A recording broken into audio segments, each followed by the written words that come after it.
So welcome everybody, welcome at Polish Genealogy Research presentation from the Midwest Genealogy Center in Independence, Missouri. We are part of the Mid-Continent Public Library System, and we may be the largest freestanding public genealogy library in the United States.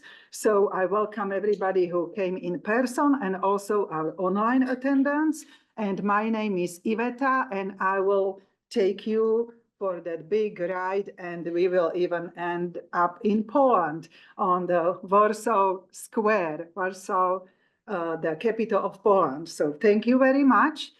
So you can see on this beautiful map, map of Europe, that Poland is really large country. It is in red, as you can even easily identify books about Polish genealogy research upstairs, or even some books here on this floor, like books kind of how to start doing Polish research, for example. You can identify them by Polish flag colors.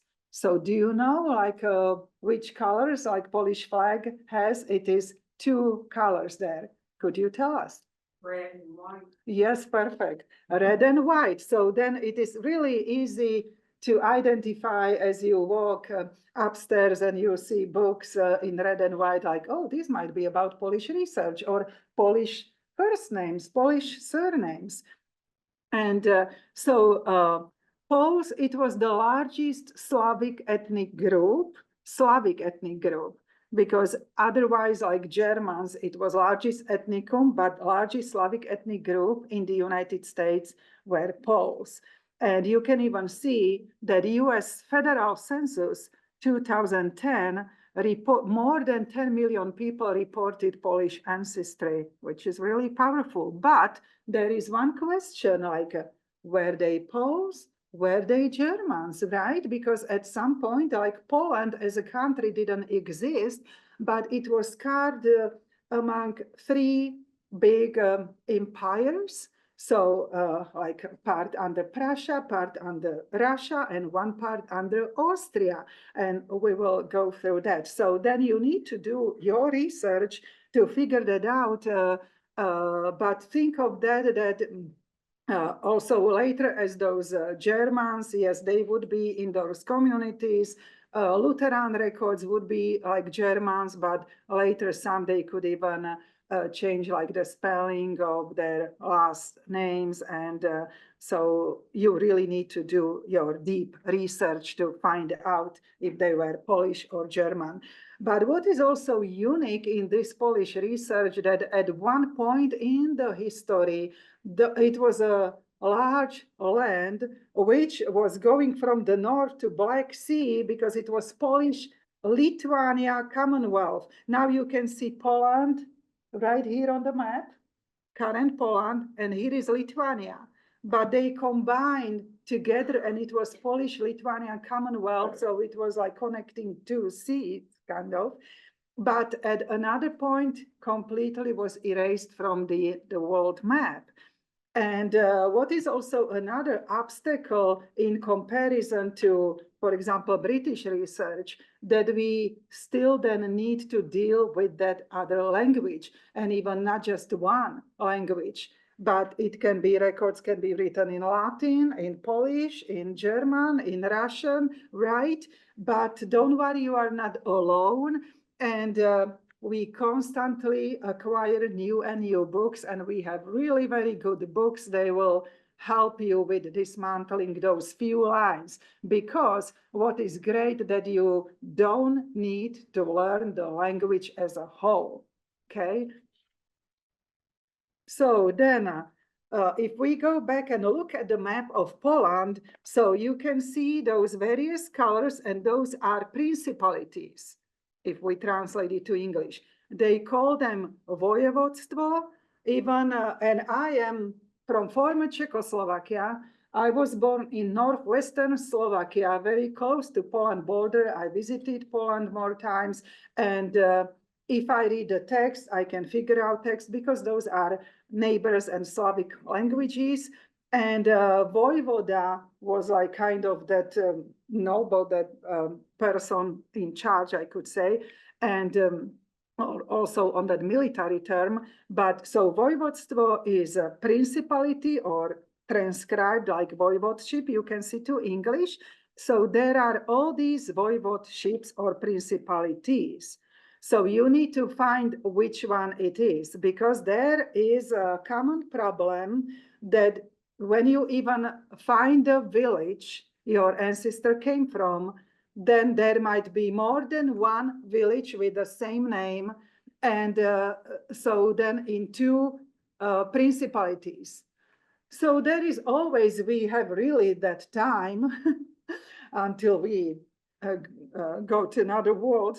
So we have that time, and you can check under both. But it would speed the process if you find from other sources, like which principality it was. And as you look at that map, inside of those principalities, there are other border lines, right? Borders. So those are like US counties.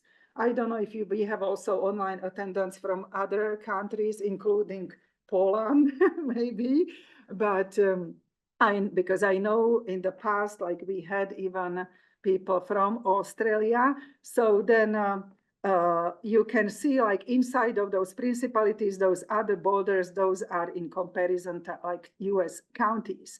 And inside even of that particular county, like for example, this is Województwo Wielkopolskie, which means like it is that like big Poland.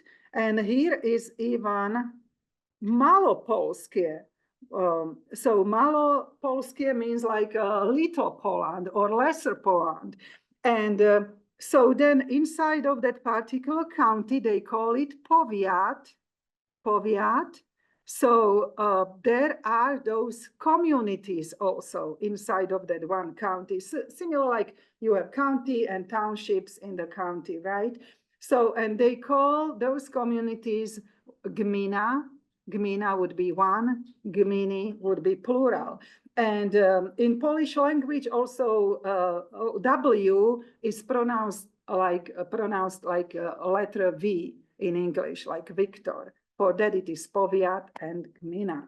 So you can find actually this map you can see on Wikipedia where I took it. So let's go again this way. All right, so here is just a little bit of history, like if you are a historian or really want to know from that very early history of those kind of like Slavic tribes, we have many books upstairs. And yes, some are really thick and not available for checkout, but at least you can always find them here. And we have a lot of cozy chairs where you can read chapter by chapter every time you come, because we love people here.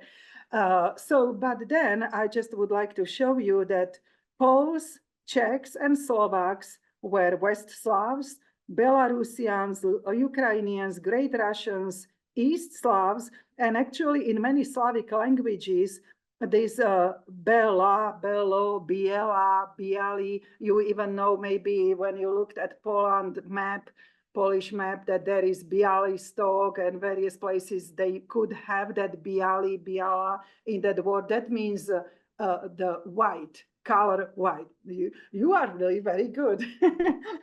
You did your research. So that is, so here you can see Belarusians, like white Russians, Ukrainians, and then here Southern Slavs, Slovenians, Serbians, Croats, and that way. And this map I took from this book. It is cited. It is in our library, or even I could say research center. So, and here is that map. It shows you in history how Poland was carved like among those three empires, and actually 3 times until that third tripartitions in 1795 was erased from the map and like didn't exist. Of course, that those people there, that common subject like of the ruler, they would still speak that language, because those languages of those people there, they would work the land. they wouldn't die because they have a similar language like my first language. They, of course, use different spelling, but when I see the text and say it loudly, I can figure out the meaning. Some words, of course, like they are now, have a different meaning. But yeah, this is a great map showing you, for example, let me for you, because this doesn't affect those online attendance, but I'm going to hide this, and I hope this is better for you, right? To see on the bottom, because for example, this green part, you can see like first in 1772, it was attached to Austria, although it didn't, so this was to Austria, and even then in that other tripartition, they acquired another land, and this went to Prussia. So you can see gradually by those years, and this to like Russia, and that western part to Prussia, German Empire. So, all right. So for doing Polish research, I never know how many people are already advanced, and maybe you already know your village, your place, and you just want to know where are those records. But because we always have a blend of attendance, like some they are just starting, so then I always mention also how to start it. So the most important thing is to find that place of origin and that village, because records are not centralized. You cannot find a similar system like US federal census every 10 years. We can work backwards and see like on the plate the whole family unit with also each and every person in that household in relationship to the head of household. No. So then records are kept locally, and you need to know that place of origin. So at least like that town or that parish where they would walk to the church, if that church was not building yet in their village, because now the church might be there. Maybe you want to visit that village. So, and you would see, oh, there is a church, but it was not at the time. And so they would walk to the neighboring village. And so then also birth record, because you need to find a person who lived on both continents. Either it be Australia maybe, or United States, Canada, so they could come to Canada first and later crossing to the United States. You need to focus, and when you explore everything here, find your person in US federal census, then you need to find that person who lived on both continents. Religion helps. Generally, like Poles, they were Catholics or are Catholics, but Germans, many times they were Lutherans, so you can know that. And for researching and doing Polish genealogy, the best are civil records, if they came later. And then if your ancestor came really earlier, so then church records. So, and the best is if it could be like a combination of both church records and civil records. Actually, I created also East European genealogy class, and I believe I will go to present it to one of our branches next month, East Lee Summit branch. And there I'm using even photos of some like kind of city halls in Poland, just for the interest, and where people would be married. But some people, they would tell you, I still didn't feel that I was married until I had also that marriage in the church. So then you could possibly find both. You would need to contact also that local parish. So then this is the most important thing. If you didn't inherit any family letters, they corresponded, family Bible, or they didn't come later through Ellis Island Processing Immigration Center in New York, where later that paper expanded on 2 pages, and on the second page would be even listed their family member in Europe who they left behind with complete address and also their physical description. So if they came earlier and you cannot see in that passenger list that last residence, so you really need to then focus on the United States resources and try to find from various resources where they settled, where they resided. They should leave some footprints of their last place. It could be maybe just the index of a local family history society where they settled, local genealogy society where they settled, or the church they attended, and even that church possibly could have that priest who would, or pastor who would speak Polish language or German, so they could understand. So this is, you can see, I highlighted it in red, that the key point of your research is to find a proper region, a district, and also a parish. And then if they came later, also that city hall and also those parish records would be sending to that city hall as well. So we will talk about that, and also about archives, where are those records. So then, like, how you start that research. So for example, if your ancestor who lived on both continents was already in the United States in 1920, US federal census, he will be shown, or she would be shown. So then there might be listed already Poland, as that was created after renewed after World War I. But in census 1910, it could be listed Russia or even Austria, because if they would be from that southeastern part of Poland, so then it would be that former Galicia place. Don't mix it with another Galicia in Spain. And so then they would be Austrian subject.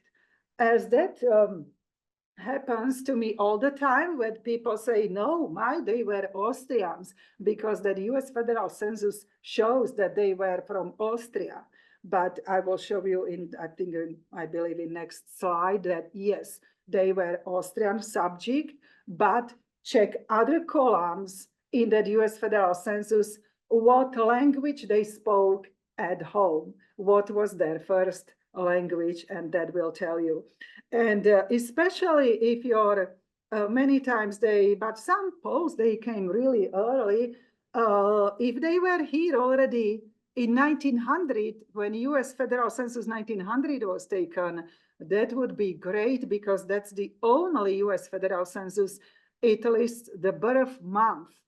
So you can then, when you go to those Polish records and you see so many Janos Pawlowski or what, and born even the same year in the same village, and which is mine. So then you would know from this US federal census that mine was born, for example, in July.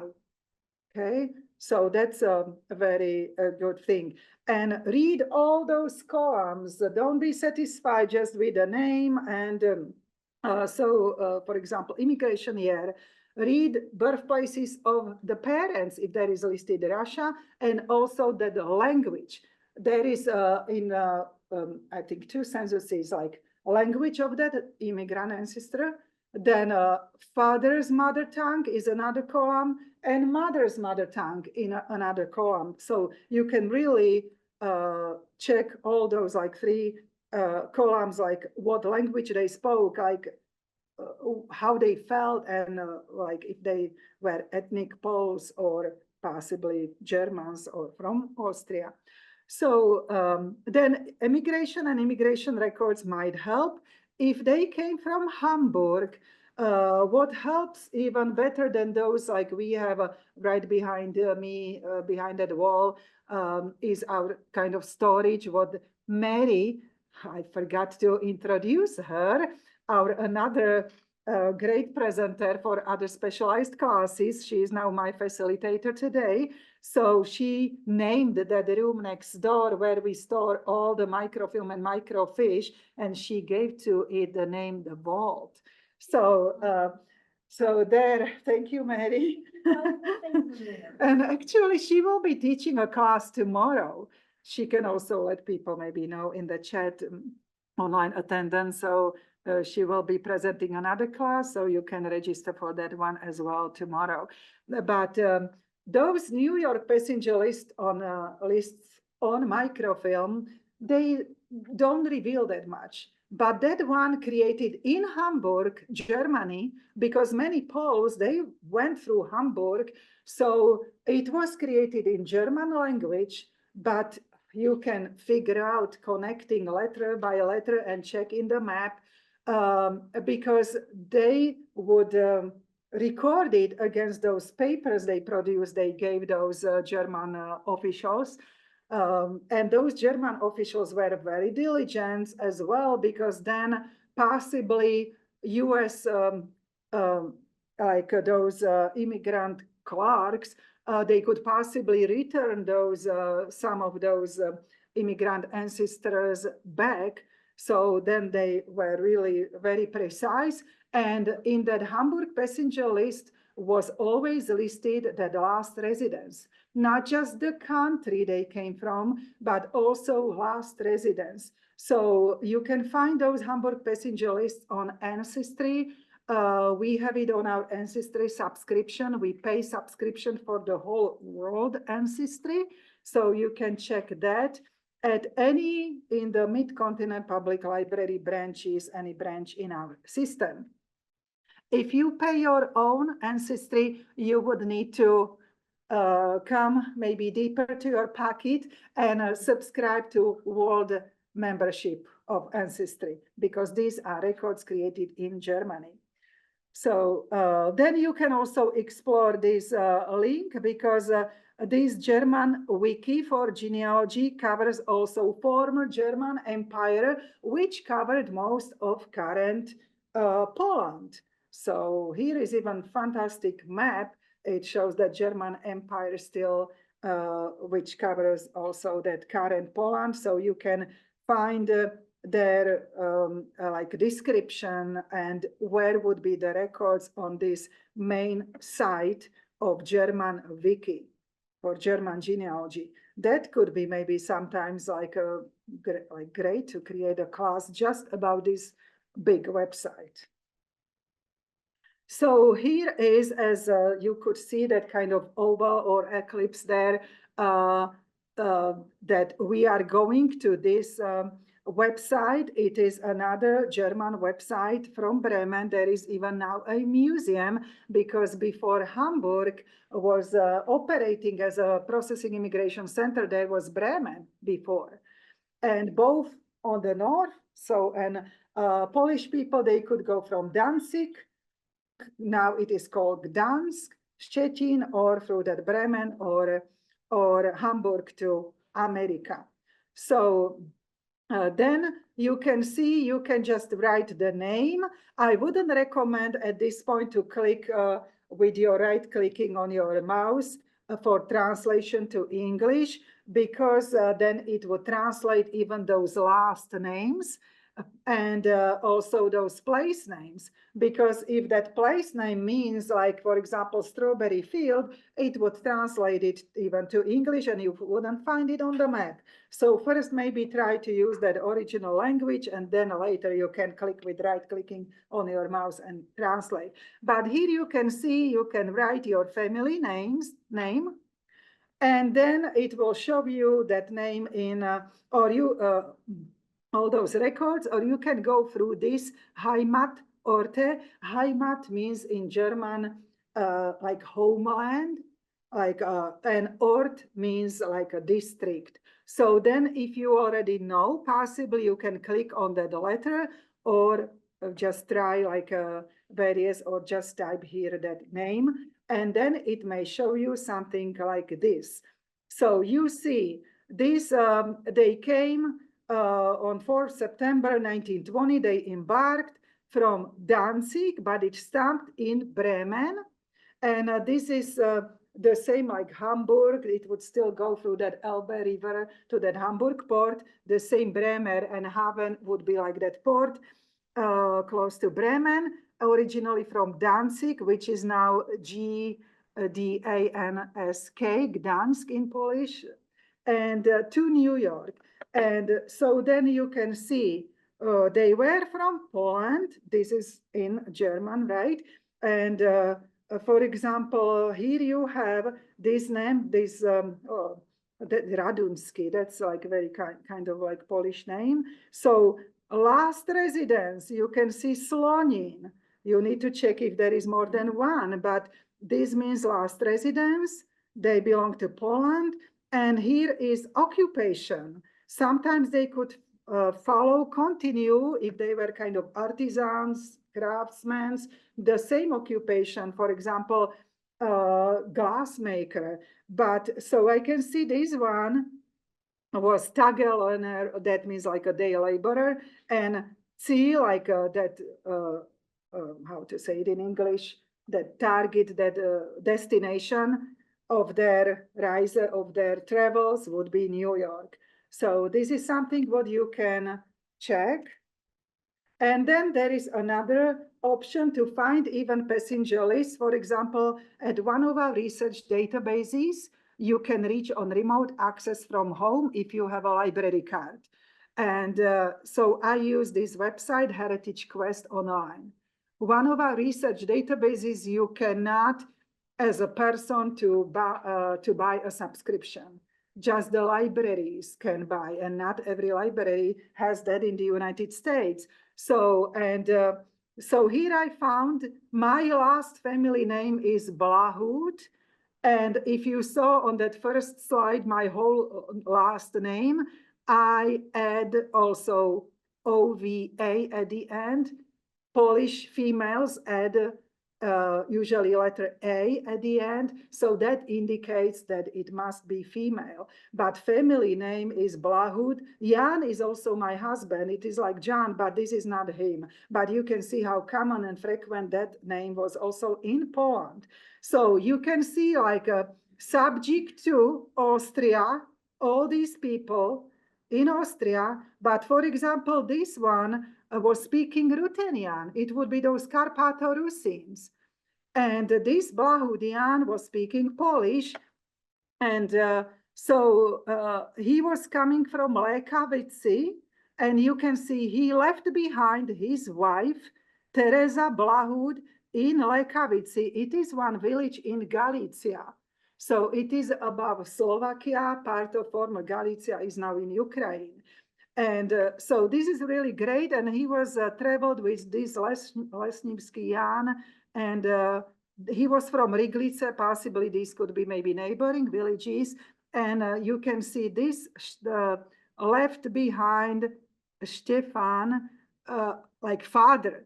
So usually they listed father, mother, or if they were married already, they would list a wife, which is actually much better, because then you can even find not just his birth record, but also his marriage. And if at least one child was born already there, you can find also that birth record. So that gives you other option. So then work with a map. Maps should be our great friend, because you can see also in those older maps, when your village was a separate entity, it could belong to another estate, another noble, sometimes even those like religious parishes, they could be like on their own, like land entities have on their own. And so then later the village could belong, it would shift and belong to another district. So this map will help you. Also, you don't need to have a Jewish ancestor, but it gives you that place name in other languages. So then you can know, like, have that aha moment, like why this is Mariendorf, and you couldn't find it on the map. And also you can use this Myers Gazetteer, as a German lexicon, and this is one of a few. I even cannot recall another website right now. You need to type also for this website www, okay? And this is also in Polish language, but it gives you that administrative division where that village belongs. It is really huge, but good. So let's go to show you that Kartenmeister, because it shows you also where would be the closest parish and other places. So this is Marienau in a German language. And then you can see there will be many Marienaus, right? So then, yes, you might go through one by one, but you have time. So, because here is one district, this Marienau is in Regenwalde, right? This Marienau in Ohlau, this is Rosenberg, like which one it is. So you really need to maybe click to them one by one. So I clicked to one to show you then what you can see in that. So German name would be Marienau. And now you can see it might be also another Neubrostowo, another name. But now Polish map would show it as Marinka because it is like Mary, Saint Mary, Marie. So now it is that place in Polish, it is Marinka, and you can see it belongs to this district Wierzitz, and it was in Posen. Posen, there is also big city, former Posen, now it is Poznan, Poznan, but it is not just that place. This means like all that huge kind of like a district. And there I attached also one website where you can see from various villages in that Posen province. If your ancestor was from there, you can find their ancestors' marriages. So, and completely free online because of thanks to those wonderful transcribers of those records. So you can see a Lutheran parish, if they were Germans, where you can see the for records. If you go, for example, to Polish Archives website, and where would be Catholic records. So then possibly you can find two sets of records, like one copy of records in Catholic parish in Glasno, and another in the city hall, in that civil registry office. So then when you find those records, you need to deal with that other language, right? And I list a few books. Of course, we constantly also buy, or even we gladly accept donations. So then we have many books, and these books, they show you a template of those records in Poland. So you just change the first, last names, and generally it is always the same style. And then you just need to deal with that other language, but just with a few sentences, okay? So this is kind of help. But if you're Poles, they were from that part of Poland, which was under Russian rule. So records would be written like a paragraph in Russian Cyrillic. It is like Russian alphabet, azbuka. And so then this is a great help, this website created by Zsofia Federovich, because acta metricalne means acta means documents, and metrika is that civil registry office. In many Slavic languages, in my first language, we call it matrika, but with letter I. But letter I and letter Y have the same sound E. So she then created kind of like the template, which is always the same when you click on that link. And it gives you that original transcript and translation to English, and completely free. And it is for birth, marriage, and death records. It's really good. So, and then, except of that and other resources, Here we have this book, Translation Guide to 19th Century, and then even before, one day you want to go even earlier, right? So you can see how that book looks. So here is the original in those books we have here. And so number one, you can see it is underlined. So this is that original. Check, then it is in that book. Then check for transcript. Under number one, it will transcribe to you like in that to that typeset. So, oh, okay, I couldn't read that, but now I see it is ROKU. And then you go to translation to the same number one, and then it shows you, it means in the year of, and then you know that there will be following the year, even that year will be transcribed in like words. And then you can see, usually the name of your ancestor would be in the fourth line, fourth row, somewhere there, like here is number two. Here is number two. Stavil said that means like appeared in front of me or showed up, and then it starts his name. Augustine, how it would be like in English. We say formally familiar name Gusto, and then Dziedzic. And so here you can see number two, and transcript and came, and then that it follows father's name. So that good are those books. So then the same for marriage record, the same style, and the same with death record.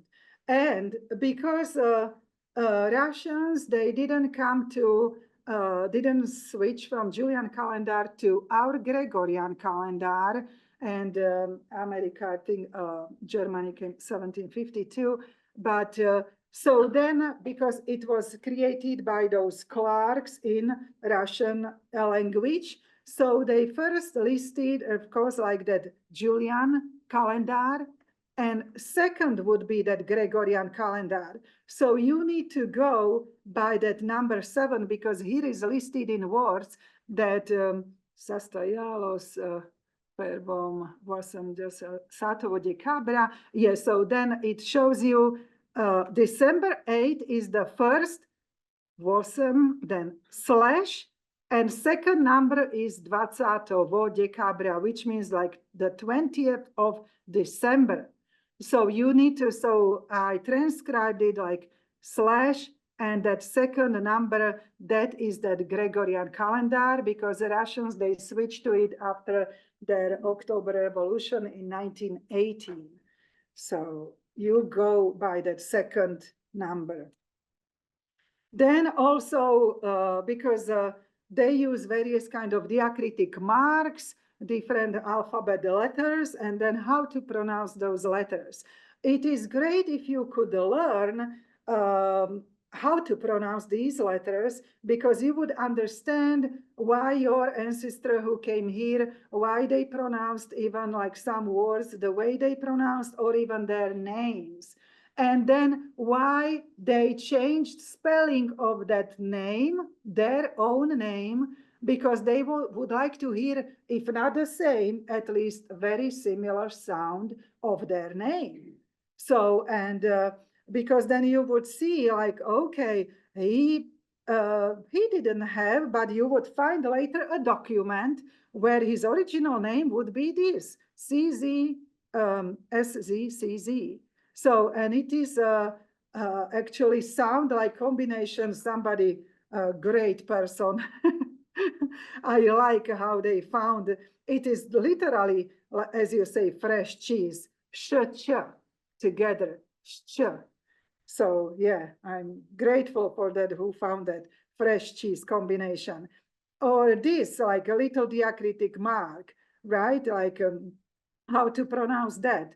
CZ, like ch. So then you would understand why they changed spelling of that name, because they would like to hear that how, and especially maybe a familiar name, how their mom called on them in or grandma in when they still lived in the old country. Then we have also this book here, and because records would be listed on that when you look at Polish map and carve it vertically in two halves, so roughly, just roughly, that eastern part would be under the Russian rule, and records would be listed in that Russian alphabet. So then Russian alphabet has different order. You can, for example, see our letter V, which is at the end of alphabet. It is the third letter of that alphabet. This is like A, B, V, see? And it looks like our B. So this helps you. This is that printed format, like capital and small letter, handwritten format, then English version, Polish version, and German version. So you can find this book here.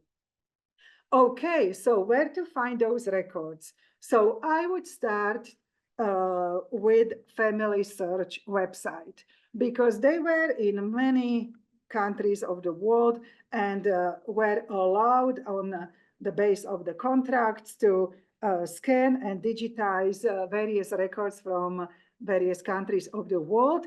And then because it would be under that contract, so they could release already many records on their website.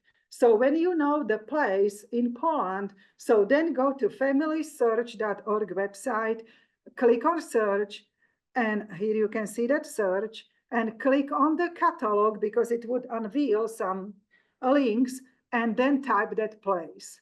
If nothing shows up, work with a map and try to type neighboring village. So to know where was that parish or the closest town, where would be those civil records, but even those church records would be sent there or duplicate. So this can help you. You can also do it like by browsing all records and click on the map of Poland and what's available on Family Search. Still, you can also use the other option. Third option, you can go to search here, and as it unveils those links, click on the wiki link there and type the keyword such as, for example, just Poland. And then it shows you everything about Poland. Or if you already want to just deal with those records, or even you dare to write to the Polish archives, Polish parish in that place, and you can. So then you can use definitely this website for translation. So, but when you deal with those records already, when you already found online that birth record of your ancestor who lived on both continents, for example, so then you can just type Polish words there to this website, and they will show you just those words they are in those records. They really focus just on genealogy. So they will not show you anything about mechanical resources and mechanical terminology, for example. Just those words, they show up in those Polish records. So it is really worth to try. So, and here I typed my colleague's ancestral village, and I still keep it because also in the, like, as I'm from former Czechoslovakia, there was very famous Czech singer, Hanna Zagorova. So she would just add a at the end. She just recently died, but famous Czech singer, and just that Polish language doesn't have V, they use W, but the sound is V. So for that, I like that to still keep it. So you just type that village and what shows up. So we can see this is in Polish language, right? So then you can click with right clicking to your mouse and it shows you translation to English. So actually it shows copies. I don't know why. Expect that it might not be the best translation, but still you will figure it out. You will know what it means, like what it is about.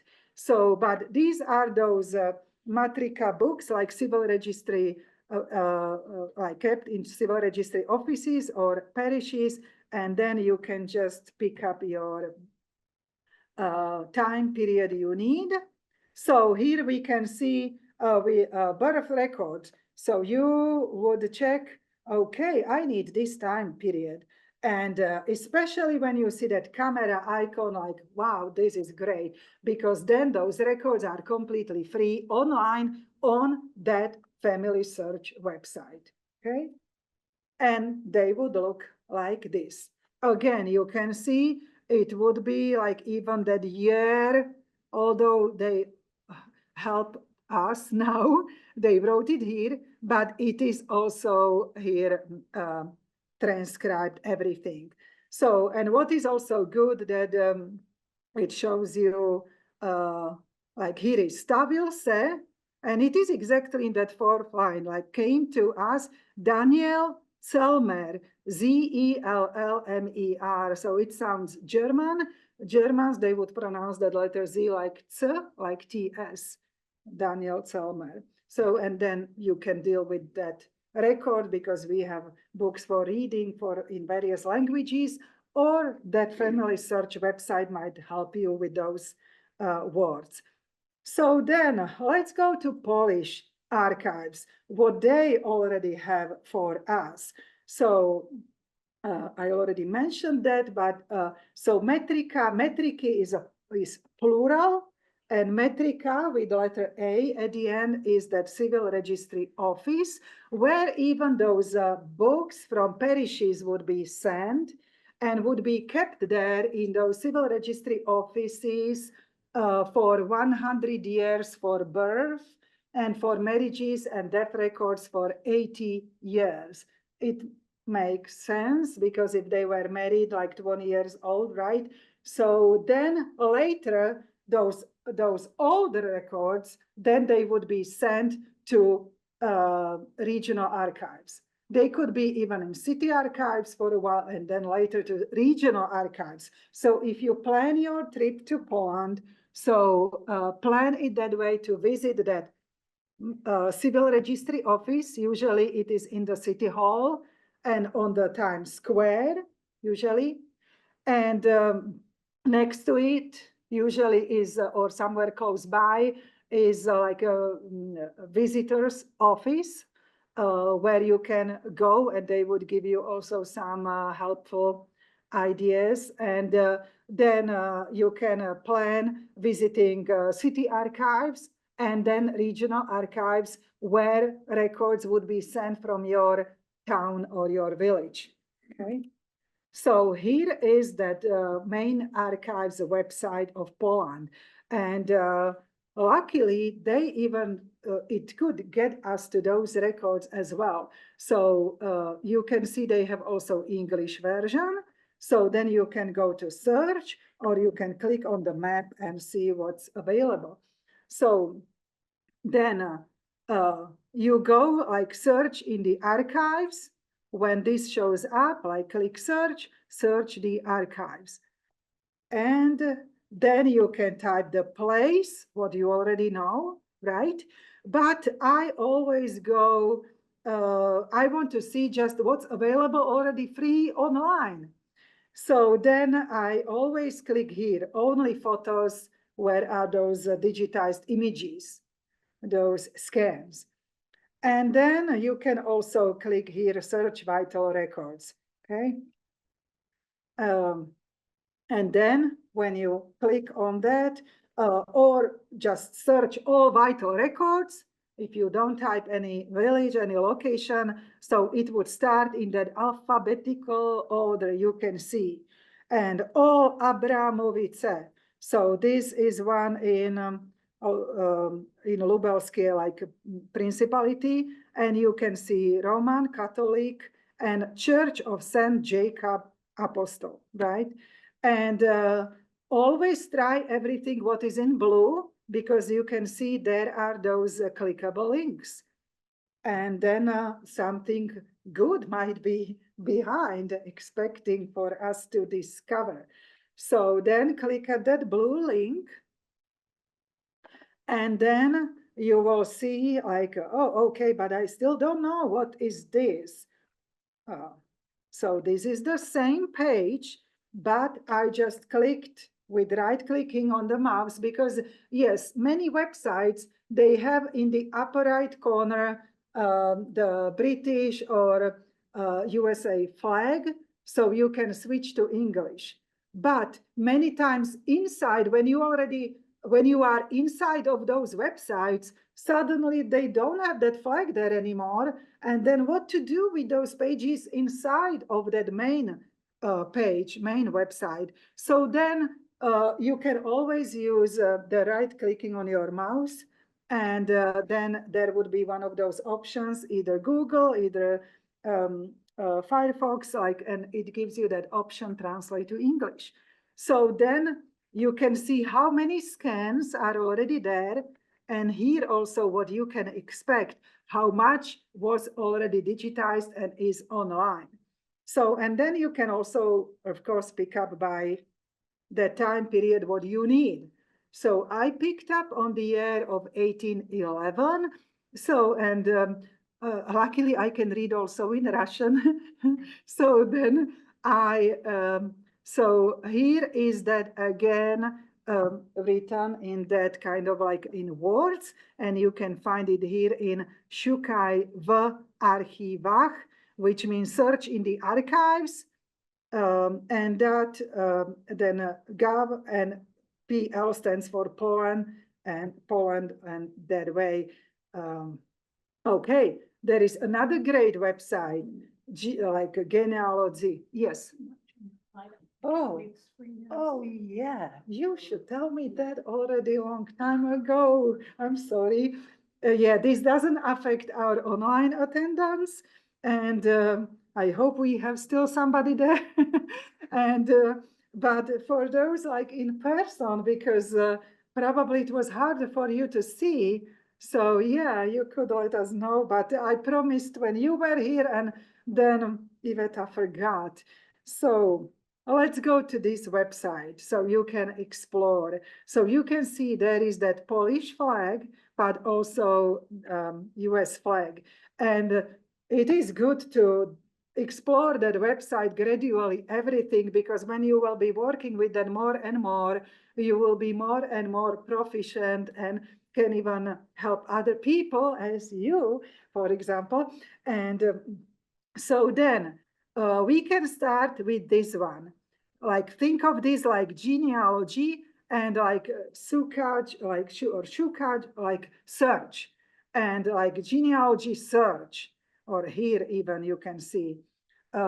So then if you are lost, you can always go back to this little picture of that house, and that will always bring you to that main website.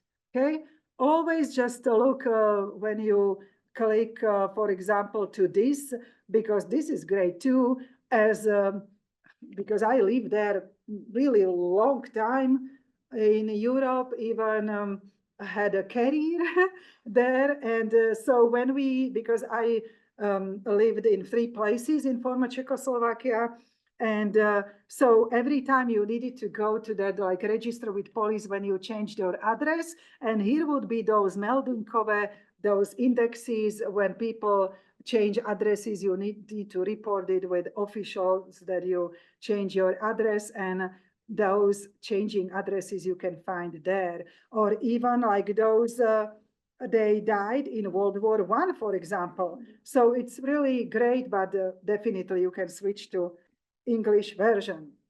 So I clicked on that search, genealogy search, and it brings you to this beautiful map of Poland. And then you can pick up your place, your principality, but be aware how much is already there.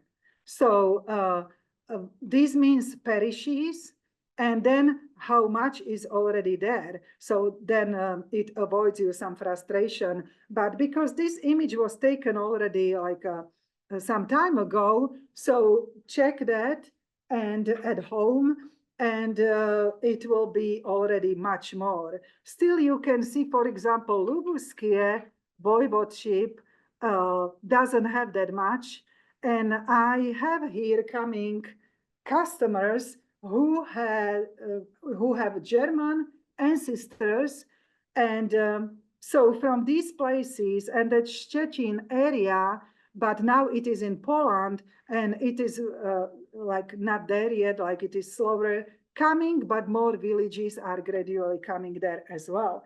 So then you just click on that principality you need, or all of those. If you still see like, oh, my village, it is such a common name, it is in more principalities, so you need to gradually explore them one by one. What is also here may be helpful, it doesn't hurt to learn a few words, for example, because then you would even kind of figure out in those other Slavic languages. Like, for example, M-O-R-E, like more means the sea. So you can see Pomorskie, it means like this principality is by the sea. And yes, it is there. And this is the kind of West Pomerania, and part of that is also in Germany. So then I clicked on this one, and then you can here leave it this way. Like here shows you parish. So you can leave it this way, you can click to English, and it shows you that this means all places, all parishes. Or if you already know which one, you click on the tiny arrow and pick up just that particular one. And then you go, by purpose, I wanted to show you also this, because as you go deeply to those records, customers always ask me here, they don't know what those three capital letters mean, U, M, Z. So you can see urodzenia, that means birth, M, manželstva, marriages, we have manželstva, very similar, and Z for death records, zgony. And so you will see that always in that order, U, M, Z. And so then I used a very common last name in many languages. Novak, it is like newcomer, Neumann, somebody who was new in that area, very common last name everywhere, Novak, and in all places. And I clicked on marriages, but yeah, you can click to translate, and it shows you that these are marriages, and it shows you then all that surname, that last name in like, for example, in this first record in 1806, actually it is a name of the bride, Susanna Novak. And here are their parents and parish. And what is great, really, I could use the word awesome, you can see scan. When you see that, we understand it is a scan, so that original record is waiting for you, and even those ancestors would be thankful to be discovered, because when we write their names, maybe write a book about them sometimes later, so they wouldn't be forgotten. So this way it works. Yeah, actually here I click to, yeah, I should already go to this slide earlier. And so it translates even that the Dolno Śląskie is actually Lower Silesia. In many place names in Poland, you will find many villages with the name Dolni, Dolnia, Dolna, Dolne, and also Gornie, Gorna, Gorne, and then that second name, like for example, I don't know, Dolna, Paskia or what, and that means like upper or lower. So, and you can see this is actually on that lower part of Poland, and so Lower Silesia in German Schlesien. And so here it shows you that record. Let's go back to that same website. This time we will click to Scanotech, and then I wanted to, yeah, see, when I already clicked to English, that what we went, that first previous slides, it shows, it doesn't translate exactly that it should be like, it shows Genia searcher or something like that. So doesn't translate literally, but still it gives you that idea what it is talking about. But let's go to Scanoteka, and then you can right click to English, so it translates these words. Actually, these are those registry record, like registry books of parish and here of that place. Luckily, it didn't translate the place name, but I saw many times that it could translate even that place like Sokol, for example, that hawk, the bird. So then you wouldn't find that place. So, and we want first to go to Metrica books, right? As we banned words. So those civil registry office books. Of course, you can see there are even other records.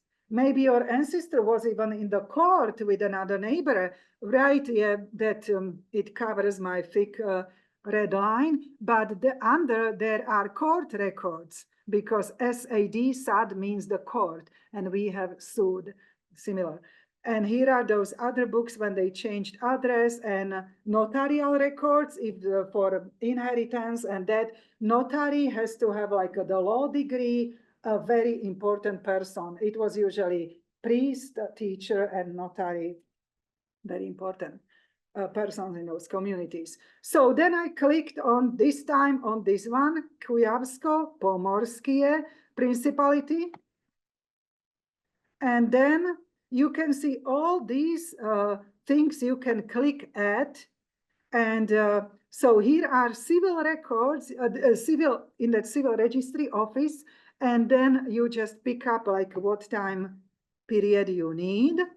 And here you can see like, you will see, aha, now I know why it is that UMZ, like birth, marriages, death, BMD, think of that, look at that way. Then pick up your birth year your ancestor was born, for example. And then you can see if that record is online. So all these are clickable links.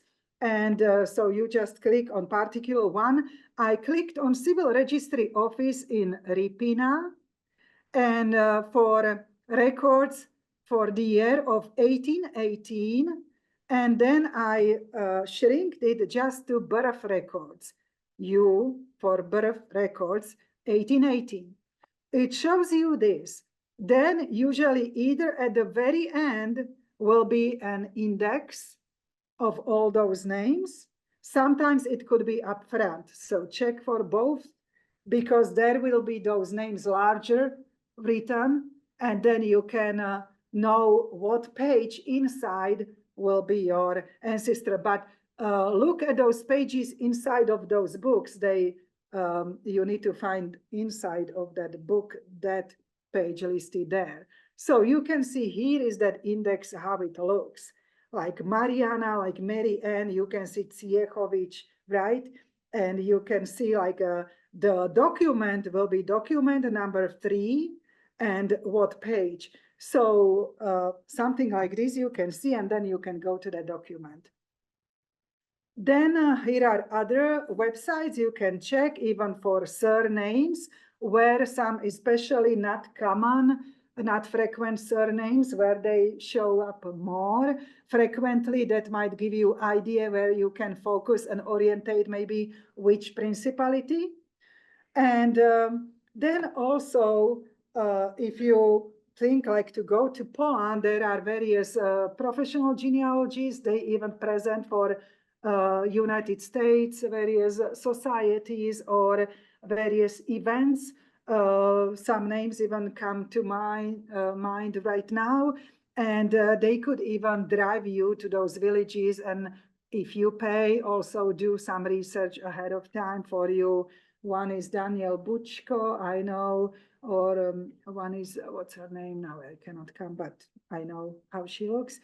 And but I'm going to show you records for like Agad. It is primarily for Eastern Poland, but covers also those neighboring countries there. So, and you can see when you click to translate to English that it shows also Jewish records, Jewish communities, Augsburg um, uh, religion, and or Catholic parishes like Lutsk, Zhytomyr. So it might be because there was also that border change, so it might be in Ukraine. So then there is also that former Galicia I mentioned before, and these websites, they are expanding, and they have also wonderful like helpers there. And because even lately, like we worked with them, and they were very helpful to go through those records, and so you can possibly contact them and use various translation services, translation programs. So always attach also your English version if you email or write regular mail, because if something was not translated properly by the program, they can always rely on your English version, and possibly when they will try to use their English knowledge that they already know. So here you can see on that Polish map that Galicia is part of it is now in Ukraine. So here is that area. I can even show you, I was born here, like this is now Slovakia.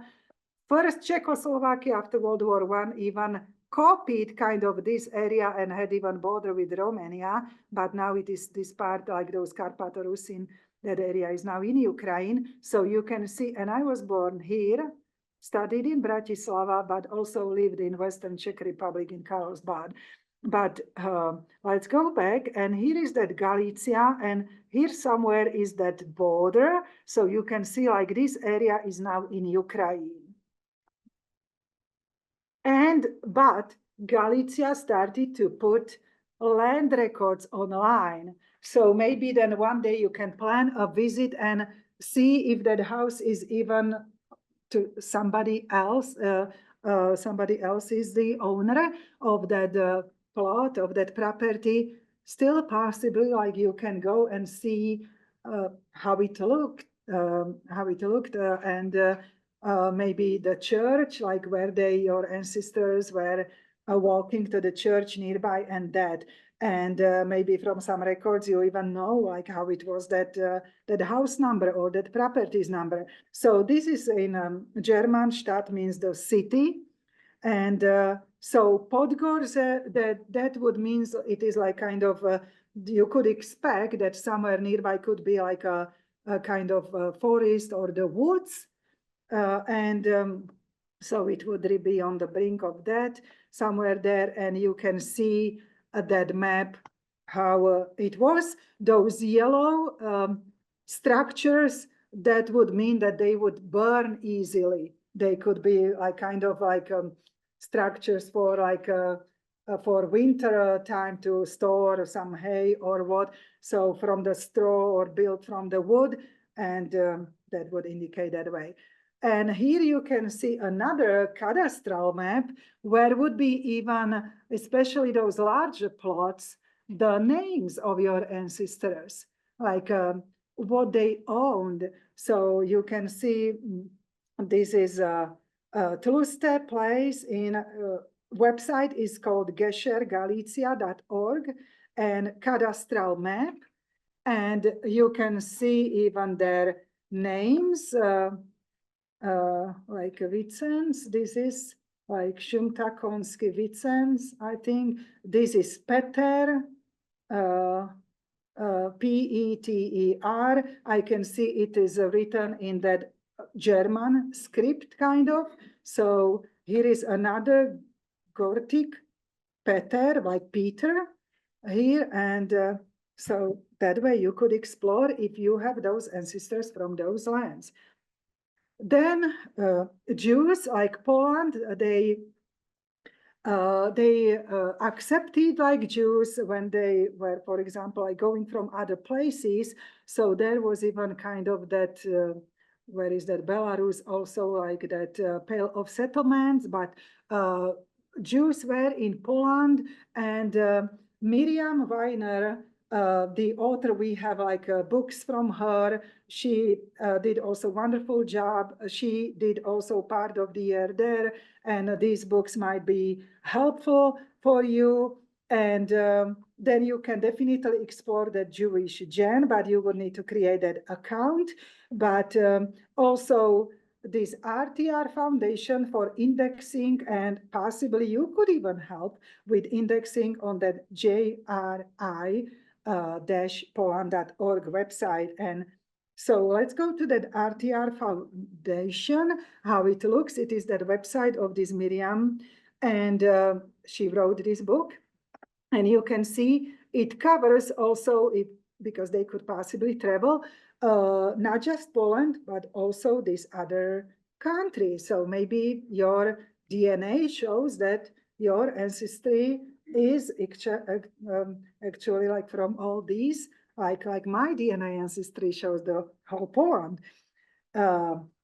Okay, and then we explored this, and they were very helpful on this website, JRI Poland. So then you can already go to Town Explorer, and you can see what is already covered, okay, and what is not. And then I picked up Březiny place, that is derived from the tree, we say breza. It means birch tree, that kind of with white bark. So a birch tree. So they might be growing there, maybe if not now, in the past, but definitely place bears that name. And you can see how much is there, how much is covered. But when we contacted a town volunteer, they were really very helpful. So you can have that option and try. So, and then also here at Midwest Genealogy Center, we constantly receive periodicals where even you could contribute. And just like even where you are stuck, for example, where like what you did so far, and it can help also other people. But what is also great there, if you are interested in the life, how was the life in Poland in 19th century? So there were going series, very detailed, like how people, common people in those villages, how they lived. So please come here anytime and sit in one of those armchairs, or possibly you can make a copy of some helpful articles, and so you can definitely explore these as well. And those online attendance, we participate also in interlibrary loan system. Books available for checkout can go to your local library. You just need to talk to your local librarian. But also we have a special query team, and you can just type to our general email, and we can possibly scan some pages from particular periodical. So, but still my favorite book is also this one, because here is every country of the world. Like, as I always say, you wouldn't even think it exists. Some they even changed the names when I graduated from geography. So from that time, they already changed their names. And so it shows you about every country in the whole world, when they started to do records, where will be those records. If maybe just your father came here and you need his death certificate, birth certificate, so then you can write to that civil registry office in that town. So you can see like Úřad stanu civilného, like it's similar. So you just put that there, but always attach your English version. So that familysearch.org website I show that can help you, but also other translation program, or maybe you can pay some translator. but attach your English version and you can write there just a short email. You can definitely contact also Polish Embassy in Washington, D.C., and they have also consular info usually there, possibly even maybe some information about dual citizenship option. So, and they speak English definitely, so you can then find that as another option, okay? All right, so, and this is that Warsaw in English, probably you say, we say Warsaw.